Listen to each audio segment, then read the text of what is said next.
Clean up the girl and wipe away the debt. Are you in there, DeWitt? Anna? Anna!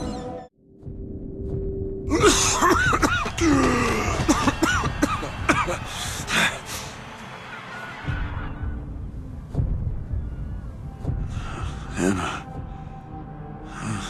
Anna. No, it's me, Elizabeth. Are you all right? Where am I? Back in the land of the living. Here, let me. I'll be fine. You almost drowned. You need to... I said I'm fine. Just give me a minute. Do you hear that? It's music. Go on, I just need to... Okay, I won't be long. I won't be long, Mr. DeWitt.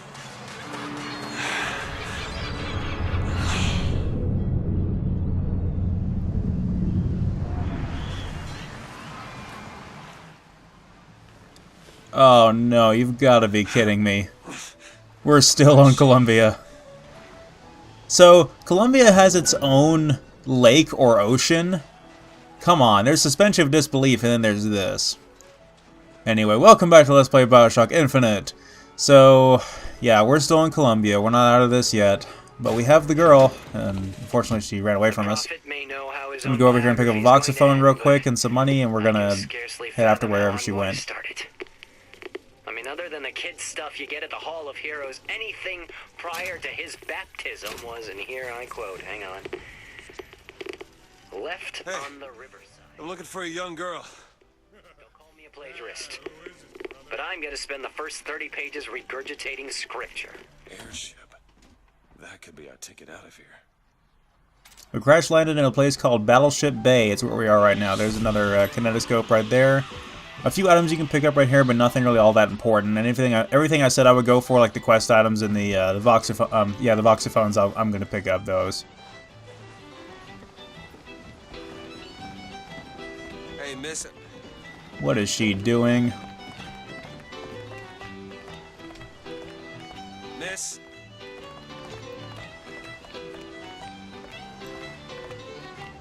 Could you just... Hey, miss. Miss Elizabeth. Hello! Oh, this is wonderful! Oh, come dance with me, Mr. DeWitt. I don't dance. Come on, let's go. She's so whimsical. She's like the long-lost Disney princess. How about Paris? Paris? I don't understand. How could we get there?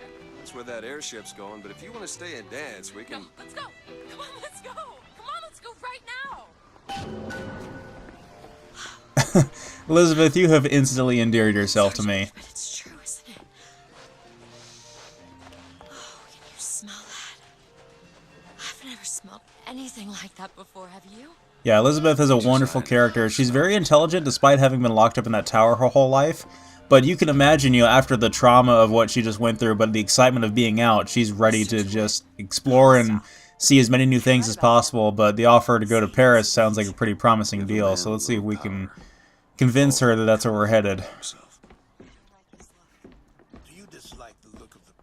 A bit ironic that she says she doesn't like the way the Prophet looks. I thought there was a voxophone up here, but I guess it's later on. You may also notice where our weapons are back to being put away like they were at the beginning of the game.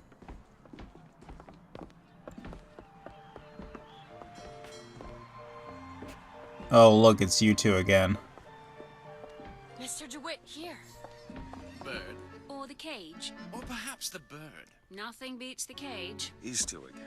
How do you... Never mind. Look at these, they're amazing. Which one do you like more, this one or this? The bird Why is not both? beautiful, and the cage is somber, but there's really something special about it. The one on the left. Are you sure? I'm sure. I usually, this is merely a aesthetic choice. It really doesn't matter. It doesn't affect the game, but it does stay with her the entire game. And, My God. wait, where did they go? Look, Are you alright? it was my home. We should get out of here. Uh-oh. Let's go. Looks like people are starting to catch on to our handiwork here. We better make ourselves scarce before they start catching on. Anyway, yeah, that's just an aesthetic change there. It's one of those many little quirks to this game that is a decision that you can make that permanently affects the game. But it's only it's just for looks. And I usually alternate from one to the other. I don't really have a preference. And I was going to offer people vote to decide what their favorite was, but I just kind of ran out of time before I got to this point in the game. And nobody would have voted anyway, so What are you doing? I just went with whatever I decided at the time. Whatever I had was the opposite of what I had done last time. Did you learn to pick? So as you can see, Elizabeth has quite the uncanny skill of picking locks, as she demonstrated for us in that tower when they were watching her do it, for some creepy reason. So that's a very, very handy skill. Elizabeth is going to be with us for the rest of the game, if we can help it. And she is going to be helping us quite a bit in non-combat ways. She is not the damsel in distress by a long shot. She is incredibly useful. There's a vending. For instance, she'll toss us money if she finds some lying around. It's actually a random, there's like a recharge on it, and there's some stuff you can buy there in the vending machine, but eventually it'll recharge to where she can toss more money at you if you're in a non-combat situation. She won't do it in combat, though. But the idea there is that she tosses you money so you can buy a healing item because you took some damage from that fall there, but I already picked something up so I wouldn't have to spend the money on it. I picked something up in the trash can back there that healed me, so I managed to save some money that way. Found a voxophone here and some gear.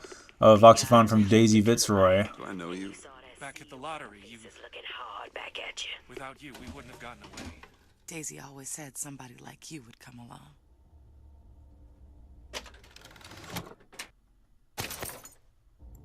Alright, well, the couple from the raffle that we, the interracial couple that we saved, they, You best be on your way. Or there's gonna they offer us some gear as a reward there. The other piece of gear we picked up, I don't really care about it too much, but this one, Urgent Care, that increases our shield restoration time, or I should say, you know, it shortens the time it takes for the shield to start recharging and the duration of how long it takes to fully recharge, and it's very useful. It's one of the ones that I would carry for the rest of the game, so I'm going to add that to my permanent setup. There are some other gear that I will be interchanging occasionally for very specific encounters in the game, but for the most part, because the gear is random, I usually just like to pick whatever the best thing is and not think too hard on it, because I can't really develop a permanent strategy if the gear is random. Excuse me? Annabelle, it's me, Esther. Oh, no, I'm not Annabelle. Are you sure? My name is Elizabeth. Do I know you? Elizabeth. Isn't that a lovely name? That was odd. Now, if anybody knows what the significance of that interaction is, please let me know, because Park's closing, everyone. as far as I know, that's a complete red herring, and it's just a random conversation that doesn't mean anything to the overall plot of the game. But if anybody wants to tell me without posting any spoilers in the comments, then please do. There's a picture of Lady Comstock there.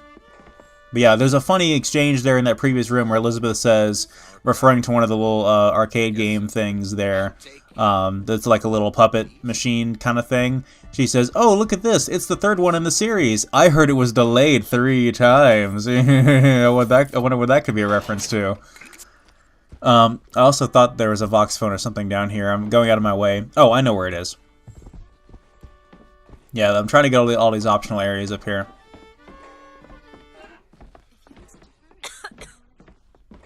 Alright, we'll get the rest of the stuff here after this. 2 tickets for passage to the First Lady airship. Yeah, just a minute, friend. Yeah, I have it. How do you, want to proceed? In a bit of a rush, pal. I got it. I'll ring you back once the matter's in hand. I don't like this. Yeah, send in the bird. Alright, this is another decision that'll permanently affect the game. The only reason why I went to draw my weapon is because if I didn't, he would stab my hand, which would permanently affect Booker's aesthetics and the next cutscene, which actually I think for storyline reasons it makes things a lot more dramatic, and I would prefer that one for storyline purposes to have Booker's hand get stabbed. But because we're playing on 1999 mode, I would have my ass handed to me if I didn't draw first. So this guy right here is a primary target. I'm actually going to drop the machine gun for, if I can pick the right thing here. I'm going to drop the machine gun for this shotgun he has. This is the China Broom shotgun, and the reason why it's called the China Broom is because it sweeps! And it sweeps very well. It's very powerful. as a shotgun should be. And much like the shotgun in the previous Bioshock games, it only holds 4 shells in the magazine at one time, which means we'll have to upgrade that. And if you had one of the Day 1 DLC gears that increases your maximum magazine capacity, I think it's called Ammo Advantage, and I died anyway. Whatever. Anyway, Ammo Advantage increases your magazine size by 75%. It's huge. So that's what would cause the pistol to have 21 rounds, the SMG to have 61 rounds, and the shotgun would have 7, which is much more reasonable. So, Murder Crows is going to come in handy here against some of these guys with heavier weapons. There's probably going to be a couple more guys with shotguns before too long. You can aim down the sights if you wish. This is one of the better weapons in the game. One of the weapons that a lot of people decided to upgrade. I'm going to be using it occasionally, but it's not. It's powerful now, but it'll quickly become obsolete. And just the kind of playstyle that I like in this game, there are other weapons that I'm going to be using instead. And this weapon also is much less powerful than it is on a normal run, for me at least, because again, the Day 1 DLC, you get Comstock's Trying to Broom that has gold trim on it and deals a lot more damage. So that's what I'm used to. I'm actually playing with an unfamiliar, underpowered version of the shotgun I'm not used to playing with. But the thuggish enemies with that are dedicated melee combatants with the batons, this thing will absolutely lay waste to them because they've got to get up close to you. Some of them will actually flee when you attempt to shoot them sometimes because they know that they can't dodge a bullet. Elizabeth is probably traumatized now that we've opened fire. I mean, this shotgun is probably loud as hell. Someone has never heard anything that loud before in her life. She's probably really traumatized.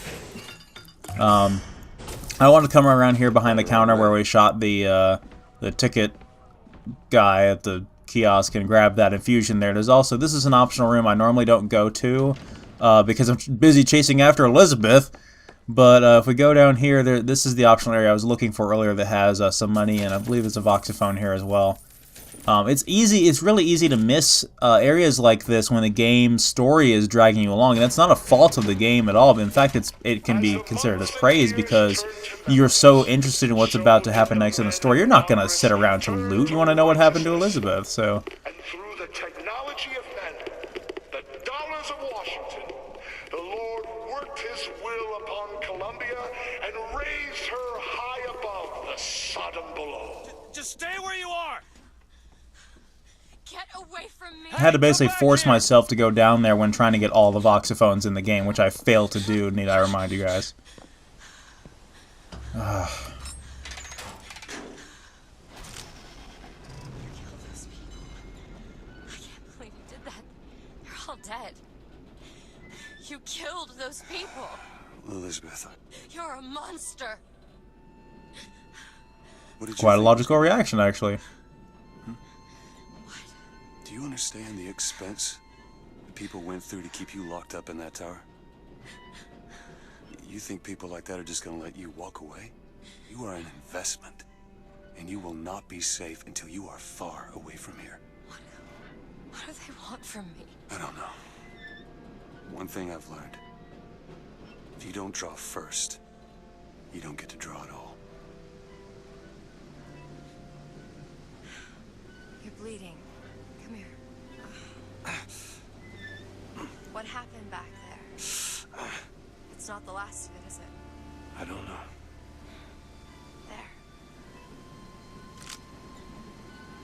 There. Again, the dialogue in this scene changes heavily depending on what option you chose back there. But that's essentially all it is. Now that, again, that is a permanent change, but it doesn't affect anything gameplay-wise, or there's no moral alignment in this game. Booker is just straight up a bad person. I mean, he is a reprehensible piece of crap, really, when you boil it down. That is what Booker DeWitt essentially is. But if you chose the other option, he would have a bandage on his hand for the rest of the game.